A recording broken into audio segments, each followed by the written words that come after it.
What's up, guys? Welcome back to Kevin is Jeep. I am Kev, and today we're going to do that video where I talk about exactly why I am no longer in the Jeep, why I'm no longer living on the road, why the Jeep road life is behind me at this point. Now, if you've been paying attention to the channel, well, not if you've recently been paying attention to the channel, but if you had paid attention to the channel in the past when there was still constant updates, you were left kind of wondering, there was one day where everything stopped and you were most likely left wondering what happened. And then I came out with sort of an out of nowhere update showing and explaining that I flipped and destroyed the Jeep. And the Jeep, like I said, was destroyed. I was fine. I was relatively unscathed. I had a couple of scrapes on my left arm. There was an ambulance that came on site and they put some bandages around my arm, and that was basically it for me. But the Jeep was gone after that day. So that video and the pictures that I shared with you after that day explained what happened to the Jeep, but that doesn't give the full story on why I'm no longer doing the whole traveling and sharing with you guys thing. So that's what I wanted to talk about today.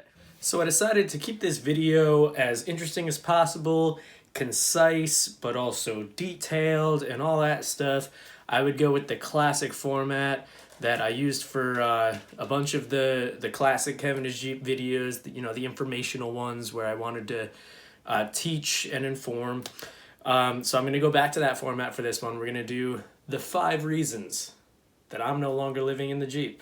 Number 1, for me personally, and probably for most people, when you have an inconsistent income that goes along with the type of lifestyle you're living, that can really quickly lead to burnout, specifically when you're living on the road. There's a lot of aspects to living on the road when you're doing it the way I did, where there's inherent instability and not a lot of consistency with most of the things you're doing, if not all of the things that you're doing.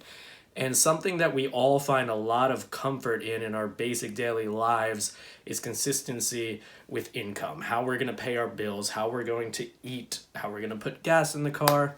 Putting gas in your car is insanely important when you're living in it. And a little bit more so when your goal, even if it's just a desire, is to be moving around in that car all the time and looking at new places. So what I discovered is that it's easy to get burnt out when you don't have consistency in your income and you're trying to live in that type of way. Number 2, when you're living on the road in a similar format to how I was doing it, alone in a small space, going from place to place in inconsistent time frames. There's times where you'll spend a week in one spot, 2 weeks in another spot, a day in some spots. Sometimes you'll just pass through areas and hit a pizzeria or a diner in one city, and then an hour later you're in a new one. What can happen when you're living this way that I discovered is that the loneliness can kind of build up and creep up on you and sort of just hit you in an unexpected way. If you watched a video I made a long time ago, when I was pretty deep into the whole journey, maybe like 50 videos into the life of the channel, I made a video about how even though I was always, just about always alone on the road, I didn't really have an issue with loneliness because I enjoy being alone. I live alone most of the time since I've been, old enough and independent enough to live on my own. That's the choice I've made, and I've enjoyed that, and for the most part that's been a good lifestyle for me, and that carried over into living on the road. But what sort of crept up on me and hit me in the back of the head was that can build up when you look back and it's been a couple of months since you've had any type of real connection with a human being. What sort of caught me off guard was suddenly realizing that I did actually at some point feel pretty lonely. Number 3, not completely unrelated to number 2, And also something that I had talked about probably more often. I talked about it in the comments with people who were curious and asking me questions on certain videos. Some of the more popular ones where people were kind of just popping in. Maybe they weren't like long-term followers, but they would, pop into one of the ones where I'm like, hey, this is how I live in a Jeep. A lot of these people would ask, what about girls? How do you tell a girl that you meet out at the bar, hey, do you want to come back to my place? It's a Jeep. Truth is that was a very good question because that was one of the major problems with that lifestyle. You have at the very best, you have a limited selection of the type of partner who is going to be into that kind of lifestyle. It's hard. It's a whole lot harder to get a first date with a girl when instead of saying, hey, yeah, we can go back to my place. I've got a nice apartment downtown that I could bring you back to for the night. Instead of saying that, yeah, I have a Jeep that I live in. I built a platform in the back of my Jeep that we could hang out in. It's probably not too surprising to hear that that's one of the reasons that it didn't end up working long term for me.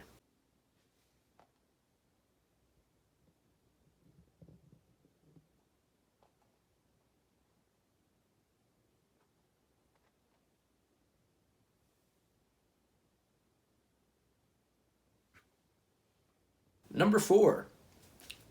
This is something that back at the time, back when I was really going hard with the channel, a few months into the whole journey of it, and getting excited about the whole deal, thinking I could do it maybe forever, potentially. At the time, I was probably a little bit too stubborn to even entertain this idea. But the truth is, I was not set up the way I had everything going. Lack of consistent income, lack of emergency fund, lack of money in the first place. It'd probably be better to go into that type of thing with a few months of money that you plan on spending, not even necessarily an emergency fund, but just money to spend as you travel, as you keep going. I didn't even hit the road with that stuff. I don't know if you all know that, if you followed from day one. It was kind of, hit the road and start finding odd jobs to put gas in the Jeep, which is awesome, but does it lead to long-term success? I found that it does not for me. But in addition to that, it's not just those things, the fundamental, financial factors and things like that, but living in the back of a Jeep, an old Jeep, a Jeep that had problems previously that I had fixed and hoped weren't going to creep up again. Suspension problems. If you watched me go through the whole death wobble ordeal, those would pop up, even though I think, not to toot my own horn, but I handled them well. And each time that something big would pop up, I would come out on the other side. They kind of, I think, probably knocked me down a peg or two each time something like that would sort of flare up, because it would show me that I wasn't really in a position to do this thing smoothly for the long term. Number 5, I don't want to get too deep here with this one, guys, but for this final reason why I no longer live in the Jeep, no longer traveling around making the YouTube videos about how I sleep in Walmart parking lots, is that it started to hit me and eat at me all at the same time, that I had too much doubt about having a bright future.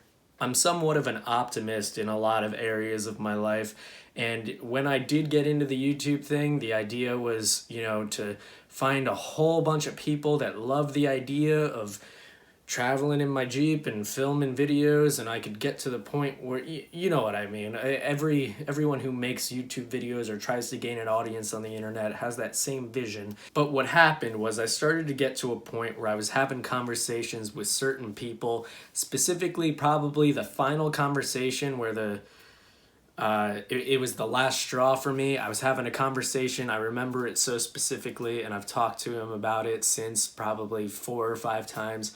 I had a conversation with my brother on the phone.